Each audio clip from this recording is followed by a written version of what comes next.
6월 25일 새벽 기도의 말씀입니다. 오늘 본문은 사도행전 26장 1절로 18절입니다. 아그리빠가 바울에게 이르되 너를 위하여 말하기를 내게 허락하노라 하니 이에 바울이 손을 들어 변명하되 아그리빠 왕이여 유대인이 고발하는 모든 일을 오늘 당신 앞에서 변명하게 된 것을 다행히 여기나이다. 특히 당신이 유대인의 모든 풍속과 문제를 아심이니이다. 그러므로 내 말을 너그러이 들으시기를 바라나이다. 내가 처음부터 내 민족과 더불어 예루살렘에서 젊었을 때 생활한 상황을 유대인이 다 아는 바라. 일찍부터 나를 알았으니 그들이 증언하려 하면 내가 우리 종교의 가장 엄한 팔을 따라 바리새인의 생활을 하였다고 할 것이라. 이제도 여기 서서 신문 받는 것은 하나님이 우리 조상에게 약속하신 것을 바라는 까닭이니 이 약속은 우리 12지파가 밤낮으로 간절히 하나님을 받들어 섬김으로 얻기를 바라는 바인데 아그리빠 왕이여 이 소망으로 말미암아 내가 유대인들에게 고소를 당하는 것이니이다. 당신들은 하나님이 죽은 사람을 살리심을 어찌하여 못 믿을 것으로 여기나이까? 나도 나사렛 예수의 이름을 대적하여 많은 일을 행하여야 될 줄 스스로 생각하고 예루살렘에서 이런 일을 행하여 대제사장들에게서 고난을 받아 가지고 많은 성도를 옥에 가두며 또 죽일 때에 내가 찬송 투표를 하였고 또 모든 회당에서 여러 번 형벌하여 강제로 모독하는 말을 하게 하고 그들에 대하여 심히 격분하여 외국 성에까지 가서 박해하였고 그 일로 대제사장들의 고난과 위임을 받고 다메섹으로 갔나이다.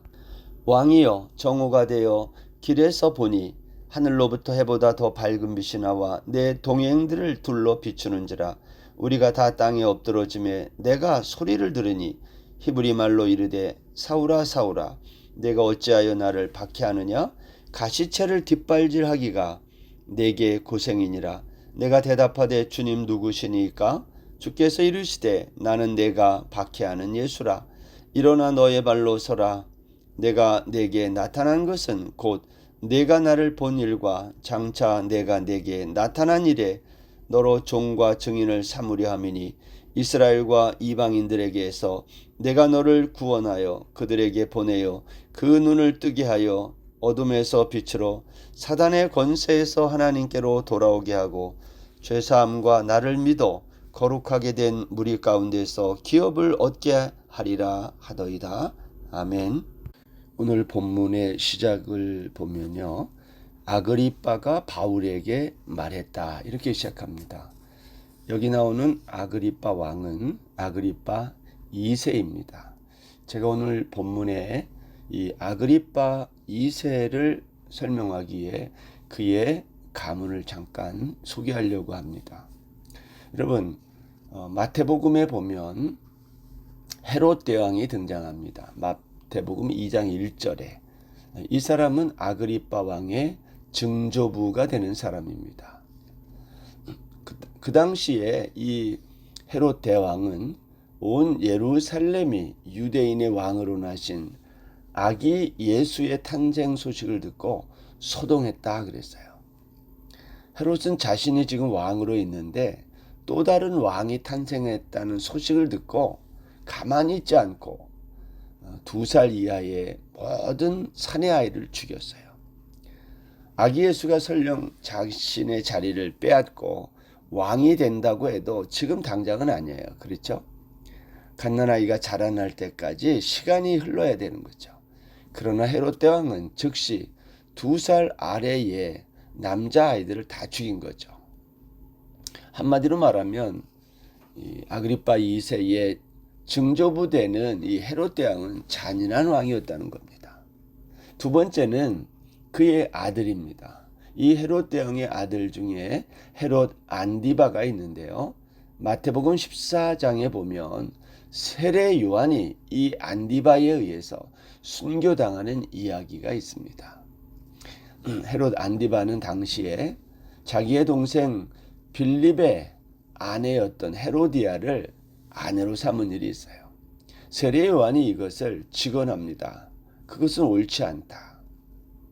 그러자 헤롯 안디바가 여기에 앙심을 품고 마침 자신의 생일날 잔치 자리에서 헤로디아의 딸이 춤추는 것을 보면서 내가 원하는 건 뭐든지 해주겠다 그럴 때 헤로디아의 딸이 뭐라고 말하냐면 그의 어머니의 말을 듣는 거죠. 요한의 머리를 소반에 담아 여기에 달라고 해라. 결국 헤로디아의 딸은요, 요한의 세례 요한이죠. 머리를 구했고 세례 요한은 이렇게 생애를 마치는 겁니다. 아무리 자신의 생일날 맹세했다 해도 잔칫날 사람을 죽여서 모든 사람들이 보는 앞에서 세례 요한을 죽였다. 이게 얼마나 잔인한 왕인가요? 아버지와 똑같은 거죠. 세 번째 헤롯 가문의 왕인 헤롯 대왕의 손자죠. 아그리파 1세는요. 이제 사도행전 12장에 가보면 야고보 사도를 칼로 죽이라고 명해요. 또한 유대인들이 야고보를 죽이는 것을 보고 기뻐할 때 베드로도 옥에 가두라고 명해요. 스데반 집사가 순교할 때에 유대인들의 돌에 맞아 죽었잖아요. 근데 야고보는요 칼에 맞아 죽어요. 이 말은 국가의 권력에 의해서 살해되었다는 것을 의미하는 겁니다. 그리고 이제 그 아그리빠 2세입니다. 이 헤롯 대왕의 가문을 제가 설명을 하는데 증조부였던 헤롯 대왕, 그의 아들 아그리빠 1세, 그리고 아그리빠 2세, 유대의 마지막 왕이죠. 이 사람은 지난 역사 속에서 국가라는 권력의 칼을 가지고 기독교를 박해한 잔인한 헤롯 가문의 마지막 왕입니다. 그런데 지금 그런 잔인한 헤롯 가문의 마지막 왕 아그리빠 2세 앞에서 바울 사도가 신문을 받기 위해 서 있다는 거예요. 절대 권력 앞에 선 초로의 노인 바울 사도, 그리고 그를 신문하기 위해 앉아있는 아그리빠 2세. 여러분, 왜 하나님은 이런 구도를 우리에게 보여주시는 걸까요? 오늘 이제 신문이 시작되자 아그리빠가 바울에게 말하기를 허락해요. 이제 말해라. 근데 1절에 보면 바울이 손을 들어 변명하되 이런 말이 나와요. 여러분, 바울이 지금 손을 들었다는 말은 바울의 손은 지금 결박돼 있는 상태라 들 수가 없어요. 자유롭게. 근데 바울이 손을 들었다는 이 표현은 손을 뻗었다라는 말입니다.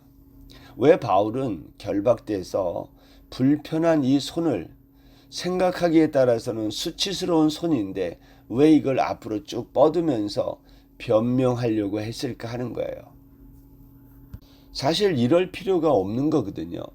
바울이 아그리빠 왕 앞에서 손을 들어서 이렇게 말하려고 했다는 것은 사람들에게 주의를 주목시키기 위해, 특별히 바울은 오늘 이 표현에 보면 아그리빠 왕과 그의 일행들을 향하여 많은 호칭을 사용합니다. 그러니까 바울의 변명이 누구를 향한 거예요? 아그리빠 왕과 그의 일행이에요. 여기 2절에 보면 아그리빠 왕이여 이렇게 얘기했죠. 3절에 보면 특히 당신이 이런 말, 8절에서는 당신들은, 13절에 왕이여, 이러한 표현들을 한 것을 보면 바울은 단상에 앉아서 자신을 신문하는 아그리빠 왕 일행들, 베스도 총독, 그리고 아그리빠의 여동생 버니게를 겨냥하듯이 설교하고 있다는 겁니다. 비록 두 손은 결박되었지만 외모는 초라했지만 바울의 설교는 도대체 누가 누구를 신문하고 신문을 받는 것인지 모를 정도로 자신감에 차 있다는 거예요. 여러분, 도대체 결박당한 바울에게 이러한 자신감과 담대함을 주고 있는 게 뭘까 하는 거예요. 그것은 바울 사도가 갖고 있는 소망 때문입니다. 여러분, 오늘 여기 6절 보세요. 이제도 여기 서서 신문 받는 것은 하나님이 우리 조상에게 약속하신 것을 바라는 까닭이니 이 약속은 우리 12지파가 밤낮으로 간절히 하나님을 받들어 섬김으로 얻기를 바라는 바인데, 아그리빠 왕이여, 이 소망으로 말미암아 내가 유대인들에게 고소를 당하는 것이니이다. 여러분, 바울은요, 자신이 신문받는 이유가 하나님이 우리 조상에게 약속하신 것을 바랐기 때문이라는 겁니다. 하나님이 유대인 선조들에게 약속한 게 뭐예요? 바울은 그것을 소망이라고 그랬어요. 그리고 8절에 가면 그 소망이 부활이라는 거예요. 부활에 대한 믿음으로 연결돼요. 부활에 대한 소망, 그 믿음, 바울은 오늘 그것을 확신하고 있었던 거죠. 여러분, 사람이 죽으면 그것으로 끝이 아니라 부활이라는 소망이 있다는 게 바울의 주장입니다.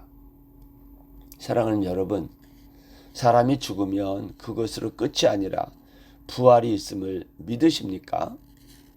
바울은 이어서 반문합니다. 왜 당신들은 하나님이 죽은 사람을 살리셨다는 것을 왜 믿지 못합니까? 나 같은 사람도 믿는 부활을 왜 믿지 못합니까? 그러면서 5절 이하에서 자신이 갖게 됐던 그 부활의 소망, 그 신앙을 증언하기 시작합니다. 그러면서 이런 말을 했죠.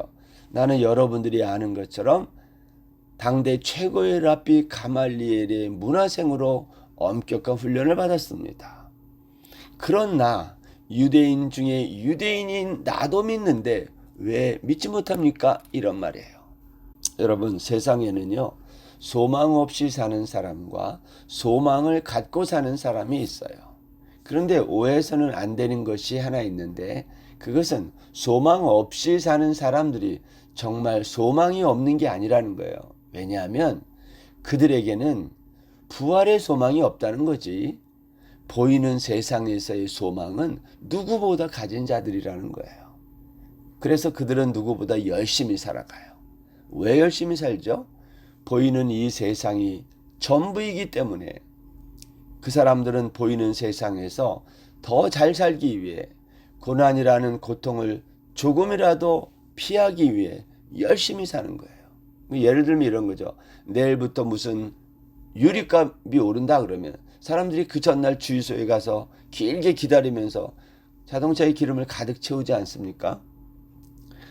아이들이 유치원에 입학할 때가 되면 좋은 학교에 보내기 위해 우리나라 같은 경우에는 국공립 유치원에 입학시키기 위해서 온 식구가 거기에 입학시키기 위해 동원되는 거 아니에요? 값싸고 질 좋은 물건을 구입하기 위해서 자기가 갖고 있는 모든 정보망을 다 동원하지 않습니까? 왜 이렇게 해요? 세상의 소망이 바로 이런 거죠. 고통 없는 삶의 안전지대를 확보하기 위해서 사람들은 이렇게 사는 거예요. 그러면 보이는 세상의 소망 말고 보이지 않는 하늘의 소망, 참 소망을 갖고 이 세상을 살아가는 그리스도인의 삶은 어떠해야 될까요? 바울은 구원받은 우리는 보이는 소망이 아닌 보이지 않는 소망을 가진 자다 그랬어요. 로마서 8장 24절 25절에 보면요, 우리가 소망으로 구원을 얻었음에 보이는 소망이 아니니 보는 것을 누가 바라리요. 만일 우리가 보지 못하는 것을 바라면 참음으로 기다릴지니라. 바울은 말하기를 보이는 소망이 아니라는 겁니다. 그러면 보이지 않는 소망은 뭐죠? 그것은 부활의 소망이라는 겁니다. 바울 사도는 자신이 유대인들의 고소를 당해서 아그리빠 왕 앞에서 신문을 받는 이유가 자신이 가진 부활의 소망 때문이라는 겁니다. 보이는 세상이 전부인 줄로 아는 사두개파 유대인들에게 바울이 증거하는 부활의 소망은 불편한 것이 아닐 수 없어요. 왜냐하면 보이는 세상의 모든 것을 포기할 수 없기 때문입니다. 유대인들은 끊임없이 바울을 고소했어요. 사내들인 공회는 바울을 감옥에 가두고 죽이기 위해 앞장선 권력 집단이었어요. 보이는 세상에서 보이지 않는 부활의 소망을 가진 자로 산다는 것, 이렇게 힘든 겁니다. 보이는 이 세상이 전부인 줄로 알고 사는 사람들과 보이지 않는 세상이 있음을 믿고 사는 사람이 함께 살아갑니다. 보이는 세상에서 성공하려는 사람과 보이지 않는 영원한 천국에서 성공하려는 사람이 함께할 때 여러분 누가 더 많이 참고 누가 더 많이 기다려야 되겠어요? 부활의 소망을 가진 자가 더 많이 참고 기다려야 하는 겁니다. 바울도 한때 보이는 세상이 소망이 되었던 사람입니다. 그때 한때 세상에서 성공하고 싶었던 사람, 그러나 다메섹 길에서 예수 그리스도를 만난 이후에 죽은 사람을 다시 살리시는 하나님을 믿는 부활의 소망을 가진 사람이 된 것이죠. 보이는 세상의 소망을 쫓아서 예루살렘에 왔던 바울은 보이지 않는 소망 대신 예수님을 만난 이후 그의 인생이 180도 바뀐 겁니다. 보이는 세상의 소망을 따라 살 때는요, 유대인들의 고소가 없었어요. 그런데 보이지 않는 예수님의 소망을 따라 살기 시작하자 유대인들의 핍박과 폭행과 고소가 따라온 겁니다. 눈에 보이는 세상의 소망을 갖고 살면 아그리빠 왕처럼 세상에서 폼나는 일을 위해 인생을 허비하며 살게 되는 겁니다. 그러나 눈에 보이지 않지만 천국의 소망을 갖고 살면 바울처럼 비록 죄수의 몸으로 두 손은 결박당하고 부자유스럽지만 그 결박당한 손을 지켜들면서 자유로운 손을 가진 자들에게 오히려 당당하게 외치며 사는 겁니다. 왜 당신들은 하나님이 죽은 사람을 살리셨다는 이것을 믿지 못합니까? 저는 오늘 결박당한 바울의 손을 보면서 바울의 손에 비해서는 정말 자유로운 제 손이 부끄러워짐을 느낍니다. 나는 부활의 소망을 증거하는 일로 결박당한 적이 있는가? 나는 예수 그리스도를 위해 한순간이라도 자유를 제한당하고 불편해해 본 적이 있는가? 바울 사도는 화려하게 위엄을 갖추고 등장했던 아그리빠 왕 앞에서 신문을 받는 자리에서 전혀 기죽지 않고 오히려 담대하게 부활의 소망을 증거했어요. 사랑하는 여러분, 오늘 우리도 이렇게 살아야 되지 않겠습니까? 오늘 하루도 바울 사도의 당당함, 비록 육체는 자유가 제한됐지만 이렇게 당당하게 살 수 있는 우리 모든 성도님들 다 되시기를 주의 이름으로 축원합니다. 기도하겠습니다. 하나님 아버지, 오늘은 우리나라 이 땅에서 6.25가 일어난 지 74주년이 되는 그러한 날이기도 합니다. 하나님, 자유를 잃었던 우리 대한민국, 강대국에 의해서 짓밟혔던 우리나라, 그러나 다시 자유를 회복하고 이 자랑스러운 대한민국 땅에 살게 하시니 감사합니다. 특별히 기도하는 것은 우리 민족이 이 세상에 눈에 보이는 소망을 따라 살지 않게 하시고 보이지 않는 부활의 소망을 바라보며 믿으며 살게 하여 주옵소서. 예수님의 이름으로 기도드립니다. 아멘. 오늘 하루도 평안하세요.